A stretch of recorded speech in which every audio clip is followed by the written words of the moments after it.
Yes. You there? Okay. My kids just moved there from California. Megan. That is almost the last. You go down. Okay. Does everybody on Zoom have the PDF link that I sent? Did it work? Perfect. Okay. Interesting.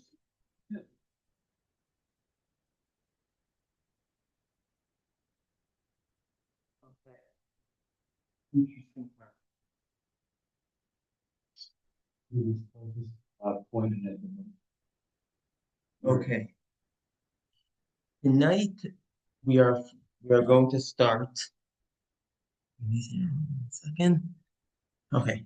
Tonight we're going to start with an introduction on the history of Kabbalah, what it is, when it started, where it started, and what is Kabbalah? Kabbalah has a lot of different meanings. Yeah, there's two over there, Fred. Two more over there. Pass it up. So the word Kabbalah has a lot of different meanings to it. A lot of people in America and in the world found out about Kabbalah from pop culture, from celebrities who were in Kabbalah in California. You have a lot of different Kabbalah centers and celebrities who are very into Kabbalah, or a lot of people out of America or out of this know about Kabbalah from age from from India or these Asian countries of people that are into mystical experiences and meditation. A lot of it is based and comes from Kabbalah. The word Kabbalah, the actual meaning of the word Kabbalah, means passing down, tradition, to receive something from someone else. Should have got some pencils.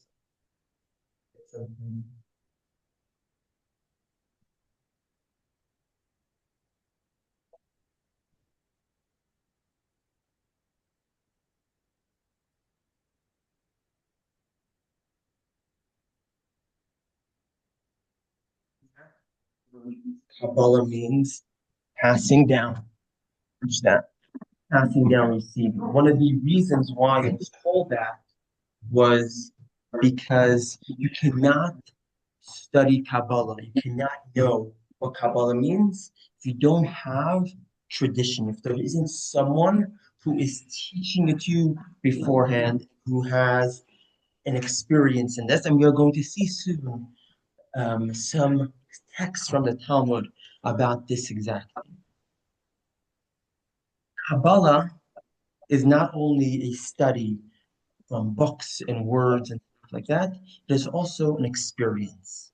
You have a Kabbalistic experience, a mystical experience. You're feeling a certain way, a certain ecstasy, a certain, you're risen up out of the world because of meditation, meditating from different sources in Kabbalah and different words in Kabbalah. The first experience, the first Kabbalistic, or the first mystical experience that we know of that happened was when all the Jewish people were by the Mount Sinai when they were receiving the Ten Commandments. What happened there? What's the story? If you look in source number 1 in my sheets that I prepared, so I bring a verse. It says like this from Exodus 19:16. It says like this. On the third day, as the morning dawned, there was thunder and lightning. Okay, there was thunder and lightning. This line is describing what happened when God descended on Mount Sinai to say the Ten Commandments to the Jewish people. It says in the Torah and Exodus gives a large description of what exactly transpired, what exactly happened when the Jews heard the Ten Commandments. There was thunder, there was lightning, there was all the wind stopped, the world was still, the birds stopped chirping, the whole world heard Ten Commandments. Jewish people that were around the mountain saw it happen, experienced it live. It says in the traditional text known as the Midrash that when the Jewish people heard God's voice, their soul left their bodies. They died, period. God had to revive them. What happened? Their experience was so mystical and so powerful that their souls left their body. Why did their souls leave their body? Our bodies are physical, are, there's touch it, you can feel it. The soul, what's the soul? The soul is something metaphysical, it's something spiritual. It comes from God, it's a piece of God. The second the soul sees godliness, the second it sees the spirituality, it wants to leave the body and reconnect with its source. The second it sees it, it's like it jumps out of the body. And that's what happened. The souls left the body and reconnected with God, and God had to revive them. This happened twice during the Ten Commandments. That they had this extreme mystical experience, this experience that was so powerful that they died. That's what happened at Mount Sinai. Their souls left their body because of the power of the spirituality that was around them. This was the second. This was the first time. Dude, Oh, so even though you get to finish. So what happened was God came and said the Ten Commandments. And then when Moses was coming back down from the mountain with the tablets, that's when he saw the Jewish people serving the golden calf. That's when he broke the tablets. And then they had another second tablets 120 days later on Yom Kippur. So that was the first mystical experience that happened, and it was so extreme and without any limitations that the souls went away.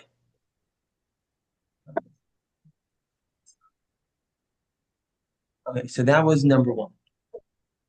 That's the first mystical experience that we know about from Exodus. Here's a second one. There's a verse, not a verse. I just picked one verse from this entire chapter, but in Ezekiel, after the destruction of the first temple, the Jewish people were exiled from Jerusalem. They were very, very sad and very down. Ezekiel all of a sudden writes down, this is in the prophets, Ezekiel writes, he has this amazing and crazy mystical experience, vision. In his vision, he's a chariot. He's and on this chariot, it's a chariot with the four walls. Each wall has another face of an animal on it. The wheels, it says in Ezekiel, he records what he sees, was made out of eyes of angels. On top of this chariot, there was a throne. It's a whole long description that he has. It's very, very fascinating vision and visual that he saw. Let's see, I just pulled one verse, the verse 27, but it's a whole long chapter of what he saw from what appeared as a line's up. I saw a gleam of amber, what looked like fire ascended in a flame, and from what appeared as the lion's dawn, I saw what looked like fire. There was a surrounding radiance. That's all I wrote. Experience of what other point here? Ezekiel had the prophet Ezekiel had this Yeah. wild mystical experience where he sees a vision in front of him of a chariot in flames with wheels that look like a whole bunch of eyes of angels, walls, and each wall had faces of animals, whether it was Right. a ox So what or was this face. This experience? was just he was a crazy mystical experience that he had and it says like and as I bring in number three, another verse, a crazy experience which he has of just this. And these are just the two places that we have in the verses in the scriptures of individuals having a mystical experience, things that are discussed at length in Kabbalah, what these exact things are. Now,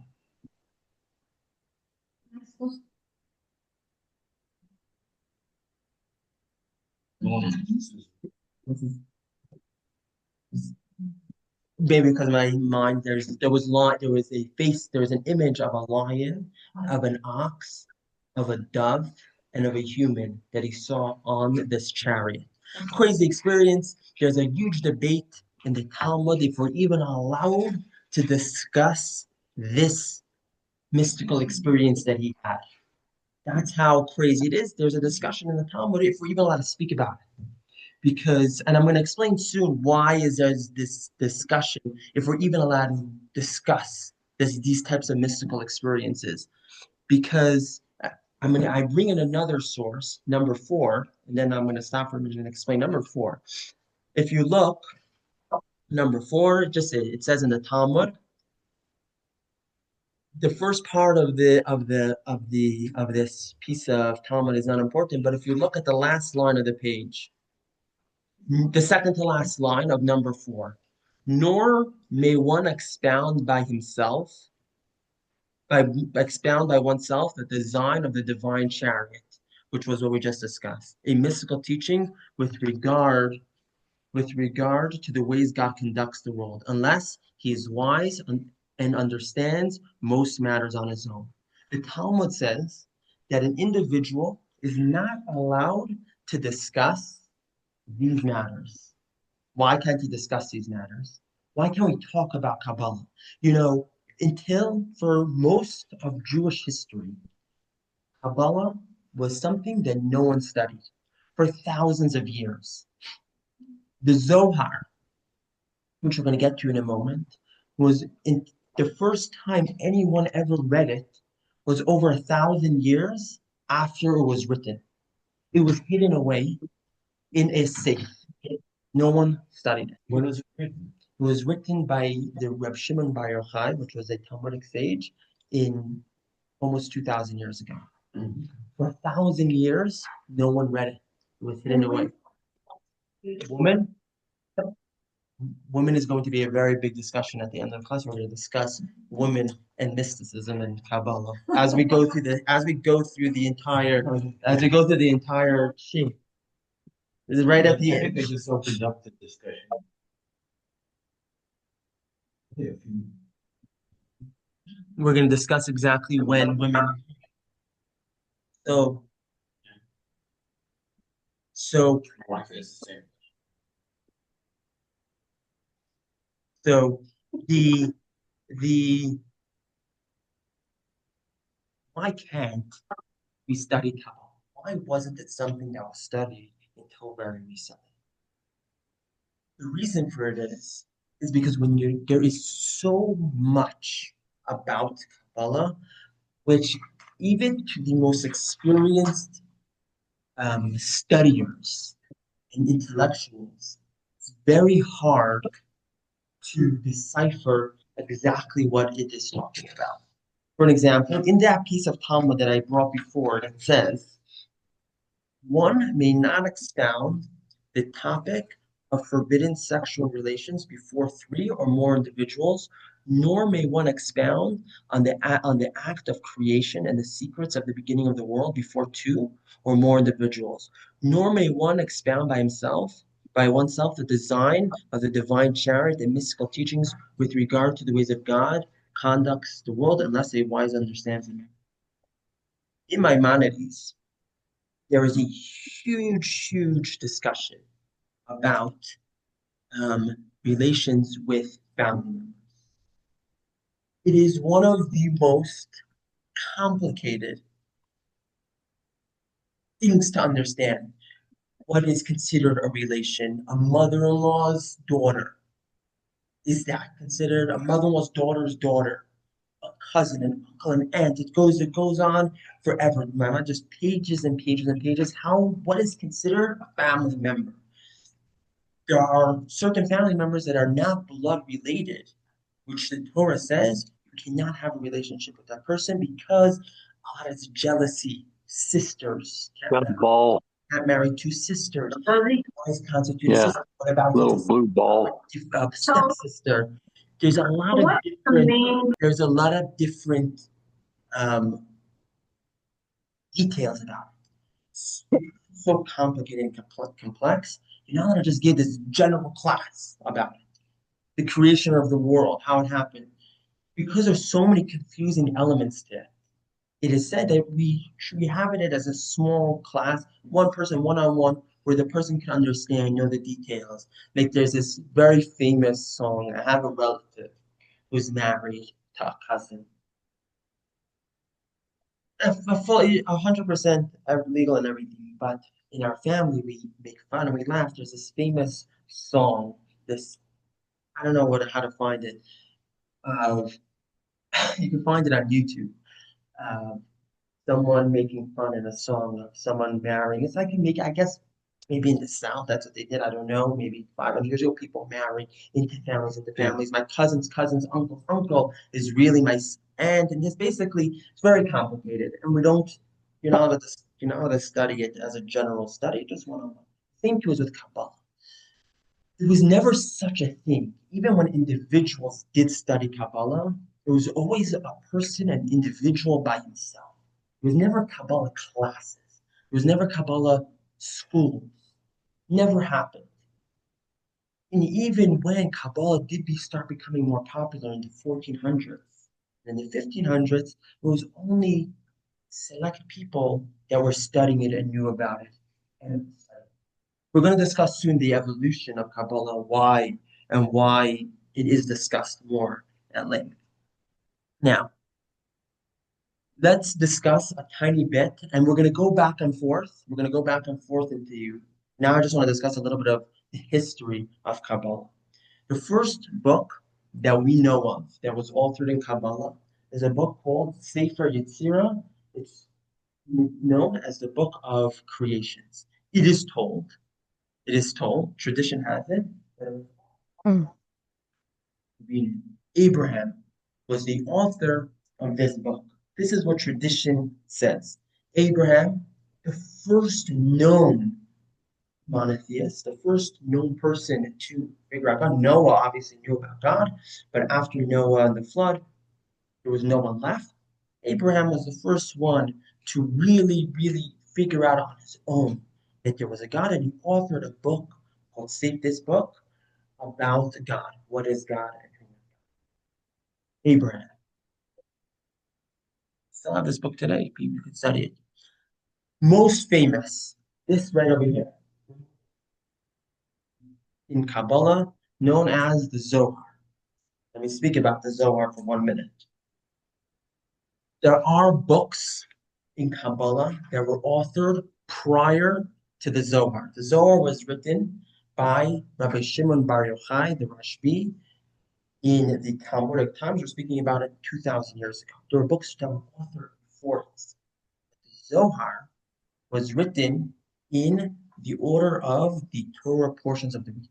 He took each verse from the Torah and he translated it into Kabbalistic terminology, and he would basically explain it in Kabbalistic forms. He was the first person, the Zohar was the first person the first book in Kabbalah, to make a very organized, very hard to understand for most people, a very organized book in Kabbalah. Let's go for 1 moment to source 5 in our sheets. This is a story that happens in the Talmud. The Talmud says like this. After the Talmud says that you're not allowed to study Kabbalistic texts by yourself, the Talmud brings a story as follows. The sages taught, four entered the orchard. Orchard, in the words of the Talmud, is paradise. Paradise is a Aramaic word. The word paradise comes from this word. It says this is where Adam and Eve were first. They were in paradise, in the paradise. These four Talmudic sages, they were in Babylon, they were in Iraq somewhere, and they have their teacher takes them on this mystical journey. They travel to this spiritual world called the paradise. Okay. And they are as follows. Who are these four individuals? Ben Azai, Ben Zoma, Acher, the other, and his name was Elisha ben Avua, and Rabbi Akiva. These four individuals are four, a teacher and three students, are sitting and meditating until their souls leave their bodies and travel to this mystical world known as paradise. Rabbi Kiva, who was a senior among them, says to them, when, upon your arrival in the upper worlds, you reach pure marble stones, do not say water, water, although they appear to be water, okay, because it is stated, he who speaks falsehood should not be established before my eyes. What does that mean? Rabbi Akiva is telling his students, we are going to go to a place. At a certain point in our mystical experience, you're going to get frightened and get scared about what you're seeing. And you're going to say, water, water, like, give me water, like, let me get out of here. He says, don't say that because we are going to a beautiful place. There's nothing to be scared about. This is marble stone. Don't be afraid. Don't say water, water. There's nothing to be afraid of over here. Okay, let's continue the story. Verse number 6. The Gemara, the Talmud proceeds to relate what happened to each one of these individuals when they had this mystical experience. Then Azai glimpsed at the divine presence and died. His soul, like the souls, like the Jewish people that were by Mount Sinai, they died instantly when they saw God, when they experienced this mystical experience, they died. When Azai sees this, he instantly dies, never to regain conscious again.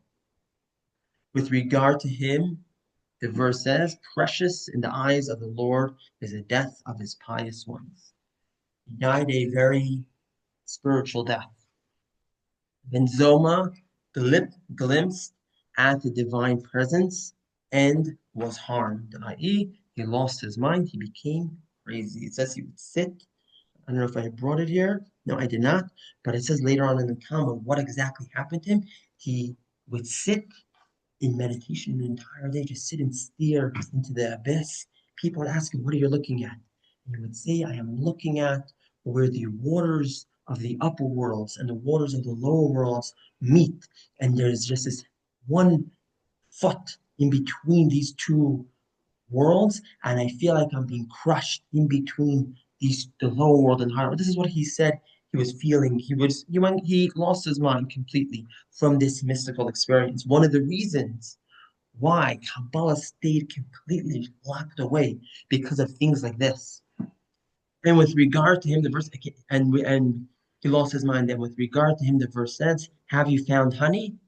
Eat as much as sufficient for you, lest you become full from it and vomit it." He ate too much honey and he died. Acher chopped down the shoots. In other words, he became a heretic. Rabbi Akiva came out safely. Acher, he has this mystical experience. He completely leaves Judaism. It is explained in the commentaries what exactly did he leave Judaism about because he had this mystical experience. Explains his soul went up and reached a certain level of spirituality, where over there is no distinction between good and bad. It's in a world of completely higher than good, bad, right, wrong, moral, immoral, life, death. He was in a world that was higher than this world. And when he came back, he was still living in that spiritual world where there was no difference between good and bad. And was he just became a heretic. He just left everything to the side. Completely. This is one of the sources, these stories and these experiences. And I'm going to bring another story a bit later of an even crazier story why Kabbalah was completely outlawed. We are still studying it today. Now, Okay, we will stop for a moment. We're not going to go too deeply into this slide right here. The reason is because the next class, we're going to go much deeper into exactly what this is. This is the famous chart of the known as the Sefirot. Okay, what is as a just generally, what is the Sefirot?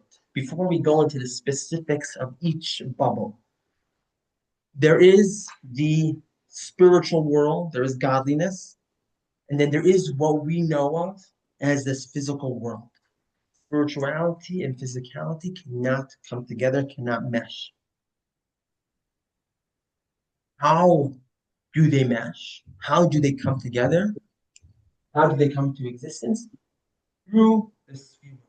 The Sefirot are this chain that takes the spirituality and slowly brings it down lower and lower, minimizing, slowly taking off layer by layer of the spirituality until we come to this physical world. So now, what are these levels? What is this process? What is this spirits? What is this current or flow between the higher worlds and the lower worlds? There is generally, we're not going to go into here, we're going to go through next week exactly. The same way, think about it. This is how it works in godliness and spirituality by God. This is God's brain and body. In our life, in our mind, the way our brains are set up, with inspiration, a flash. You decide, I want to build a house. You don't have any details yet about how you want to build a house. You just say, I want to build my own house. Boom. Then, I'm coming up with detail. How do you want the house to look? How do you want the kitchen to look? How do you want the dining room to look? How do you want your bedrooms to look? Your bathroom. Then you commitment, you bring it into action.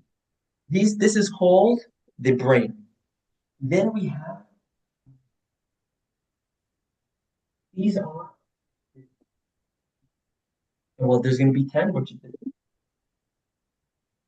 the bottom one, which is really the top, but we'll get, which is the kingship, the fulfillment, the feminine. Now, these this section of the attributes and feelings and emotions that each and every single one of us have within us. Every single one of these are in each and every one of us because God has them. God has the attribute of kindness. He also has the attribute of severity and mercy and victory, dedication, submission. God has all of these things. The way godliness comes down into this world is through these channels. These are the canals. Godliness, spirituality, mechanism, this flow. Sometimes the flow of energy that comes down to this world will come, but then when it goes, or not spend too much in the circle of severity, and the attribute of kindness comes out stronger into this world. But the flow of energy from godliness to this world comes through this map. Next week, we're going to discuss this much more at length exactly with the Sphirota. But there's a reason why I'm bringing this map. And that is the big difference in what are we doing here today? What is Kabbalah and what is Hasidus? So continuing along, and I'm gonna there's just I brought there's some more books here, but we'll skip for 1 second. I wanted to go to over here. I'm gonna maybe come back to how are they okay. This is where I want to stop for a second. Rabbi Yitzhak Luria. Okay, he was born. He's known as the Arizal. He lived in Tzvat. Okay, most beautiful place in the world in the 1500s. This is when Kabbalah in the Jewish world exploded in the 1500s in Tzvat. in Israel. The greatest Kabbalists lived in Tzfat. That's where they lived. Many of them. All these people that I brought here, Yosef Cairo, which is the author of the Code of Jewish Law, was also a Kabbalist. Moshe Cordova, these very famous Kabbalists all lived in Tzfat. The Zohar, which is like the original book of Kabbalah, was very much not understood by many. It was very complicated and very complex. Arizal, Rabbi Yitzhak Luria, took the Zohar and made it understandable to a much wider degree of people. He passed away at 38 years old, very young, but he is most likely had the most impact on the Kabbalistic world that we know today. The author of the Siddur that we use to the prayer book that we daven with, he is the author of that. In other words, he compiled it from the different Talmudic texts.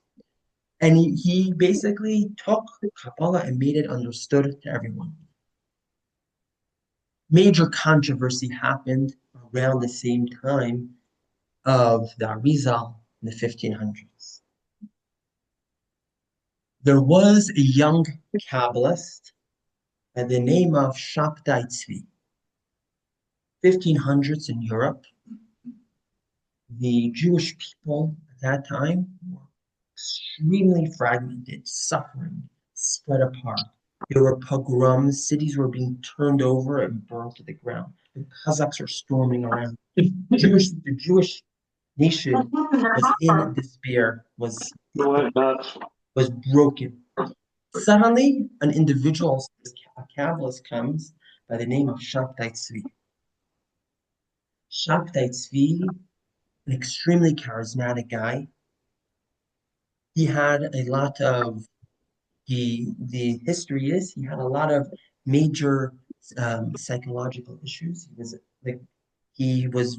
very crazy person, but he was an extremely charismatic person. So much so that he announced himself to the Jewish world that based on Kabbalistic teachings and based on his understandings of Kabbalah, which he was fluent in, that he is the savior of the Jewish people of his time. He was the Messiah. He announced himself and proclaimed himself as the Messiah. And he had a huge following, hundreds of thousands of Jews. Shabtai Tzvi. Sweet. Tzvi. I forgot to put a picture of him over here, but there is a picture of him of how he looks. This is how he looks. And he claimed to be the Messiah. Messiah. Okay. Now, it's recorded in history books that 1/3 of the Jewish nation, at least in Europe and in Israel and the Middle East, believed that he was the Messiah. Cities were praying to him and put paragraphs in their prayers and by the Torah about him being the Messiah. It was a massive cult. Now, why was it a cult? He said, based on Kabbalistic teachings, you do not have to fulfill many of the commandments in the Torah. It says we don't have to fast in Yom Kippur anymore. We can eat whatever we want based on Kabbalah. We could do whatever he was so crazy. He made himself a wedding. Who was he marrying? A Torah scroll. He made a canopy. He put a Torah scroll and he married the Torah scroll. I don't He ended up know. marrying another woman. Either way. Yeah. Turns out, after so much of him convincing hundreds of thousands of Jews that because he's the Messiah, and based on Kabbalah, we don't have to keep the Torah and mitzvahs anymore, and do this and do that, and all these different things. He was from and lived in, and he was based in Turkey.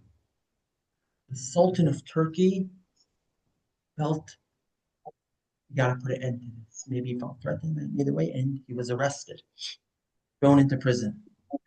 not a regular prison. He was basically secluded from most of the people that were around him. Basically secluded from most of the people around him. Eventually, the Sultan comes to him and tells him, either you become a Muslim. Hello, David. Hello, Kathy. Come have a seat. Either convert to Islam or I end your life. And he converts to Islam.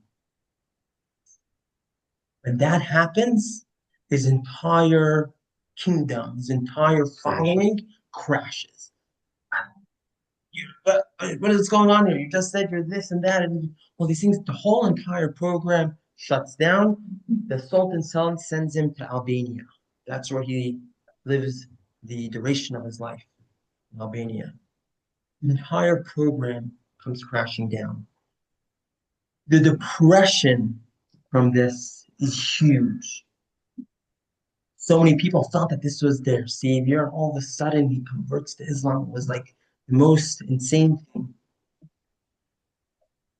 When this happened, who we talking about? We're talking about a person who used Kabbalah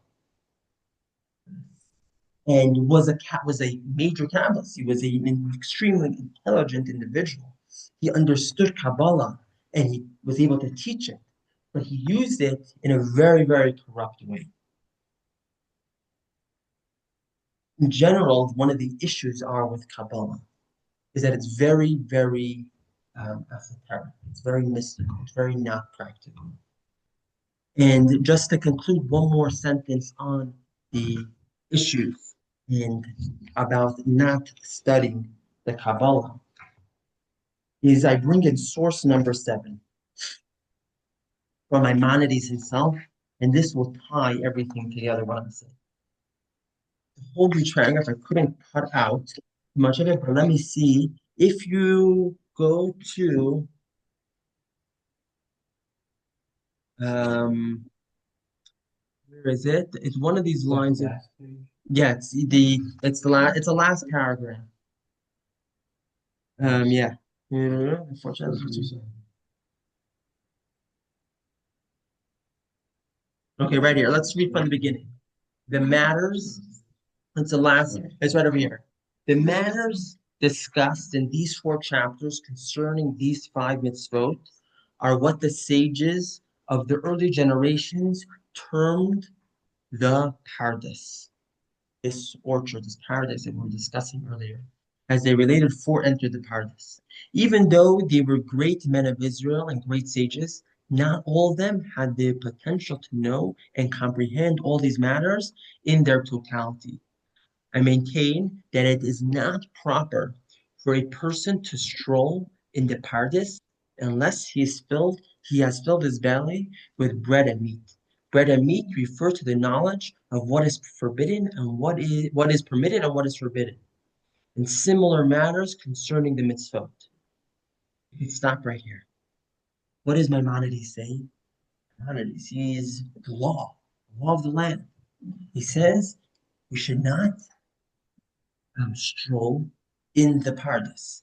How does he know we shouldn't stroll into the paradise? Because of the source that I brought earlier of these 4 Talmudic sages who were having these mystical experiences, having these meditations. One dies, one becomes a heretic, one goes crazy, one survives. Because he says, therefore, you shouldn't go into these topics. So what are we doing studying Kabbalah? And the Lubavitch Rebbe asks this exact question.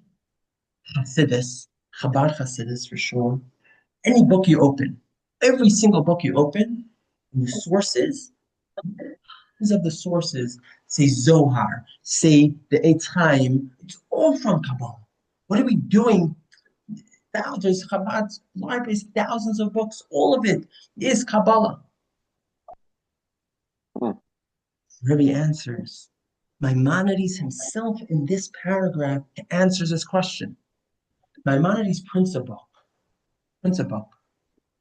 He discusses the paradise. He discusses these mystical worlds. He discusses these mystical topics, and then says you shouldn't stroll in it. How could you have both things at once? The first chapters of Maimonides all discuss these mystical concepts, all these worlds, these spiritual worlds about God and about creation and how God created the world and how God operates the world. And then he goes and says, don't study what I just wrote. Uh, so what is Unless you eat, Mm, unless you eat. but he brings it that you to study it, the book of Maimonides, the 14 books that he wrote, he writes in the introduction to it that these 14 books, you just have to study all these books cover to cover, and you know the whole entire Torah. He wants us to study those four chapters. But what's the detail? There's two ways to study Kabbalah, and this is what Chabad Hasidus brings to the table. There's the study of Kabbalah as it is a mystical teaching. There is the spiritual world and there's the physical world, and they're both two separate worlds with no relationship with each other until the Chabad teachers came and started expounding on Kabbalah. There was two worlds. There was a physical world, which we all live in, and then there was a spiritual world, which was godliness. And they didn't go together.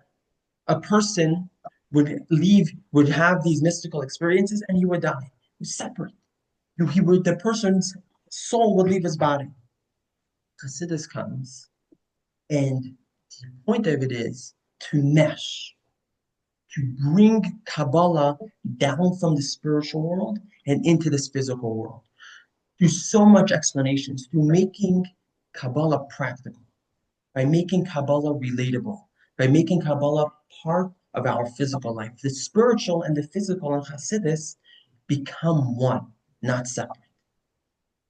We shouldn't do what those four sages did, leaving their bodies and entering the spiritual world. The point is to stay in this world. The point is to make our lives, our physical lives, spiritual, to make our physical lives enhanced with spirituality and meaning. It shouldn't be two separate worlds. There's not one world of Kabbalah and one world of religion. It's supposed to be one world. And we are going to discuss in the future classes of how we bring those two together. And that is that process. That is the spiritual, the connecting the two worlds together. And that's what Chassidus spends thousands and thousands of pages on, making Kabbalah practical, making Kabbalah real in our lives. Who did that? That what? That process. That is, God did that. And we're gonna discuss it next week. That's God's process. Kabbalah just explains it and makes pictures of it and charts of it. But that is God's process of operating. Yeah. Now, here, let's just skip over here.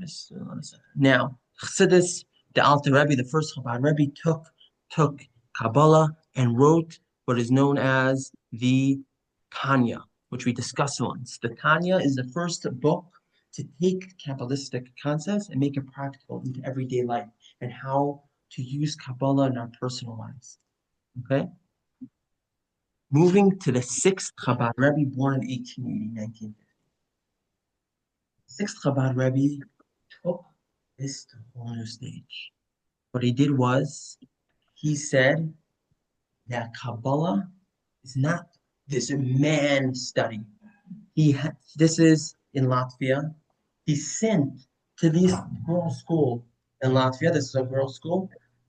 Certain, obviously not the Zohar, but he instituted in this girls' school should study mystical teachings, mystical texts, because the entire, as we are going to get you to next week, that these the bottom, as you saw on that chart, which was Malchut, which is kingship, which is the feminine, that is the crown on top of everything. So women, by the sixth Chabad Rebbe, have to be part of this mystical and Kabbalistic experience.